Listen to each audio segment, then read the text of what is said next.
Up next, school bus. So, should kids who act up on the school bus lose their bus riding privileges for the entire year? Kim, what do you think?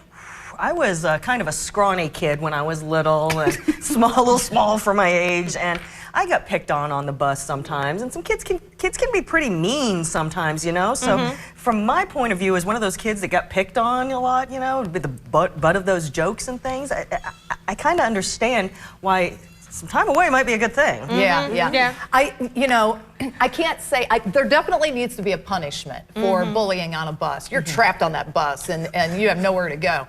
And the adult driver is clear up at the front of the bus, so they're not going to be able to do much either.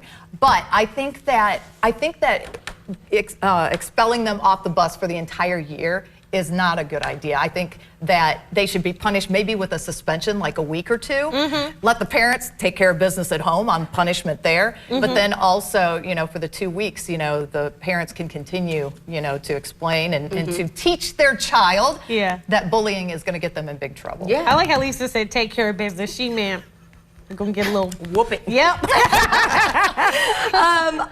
I totally agree with that. On one hand, though, if you are legally required to go to school, you have to legally have a way to transport these kids to go there. You can't expect them to be there if you don't have a way to get them there. Maybe there needs to be another form of transportation. Maybe they can ride with the toys in the squad car. Right? Maybe there should be some other form of transportation if you're having issues interacting with other kids. Do we have some money for that? That's a good point. So for me, I'm really torn on this because I think when kids are acting out, when kids are acting up, it's usually a sign of a deeper problem, right?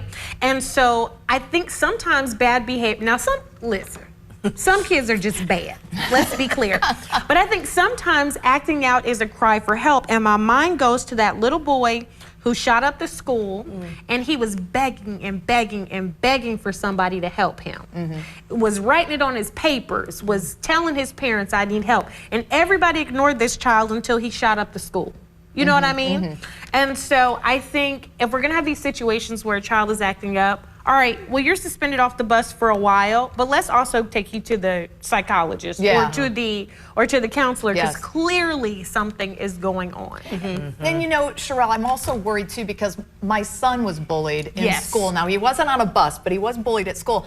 My point being with this was that the school called me and said that my son was overreacting and he was the one that got in trouble versus the ones that were picking on him in the first place. And so, you know, there's situations where we don't really know, you know, the situation on the bus. Sometimes it might be where there's a special needs situation involved, that they're being bullied, or just even mentally, you know, it's just kids that struggle during all these years in school. It's a development stage, and I just feel like we don't know the whole story sometimes. So I would hate for somebody to be taken off the bus for the entire year when it wasn't their fault. That's a great point. Yeah, really good point.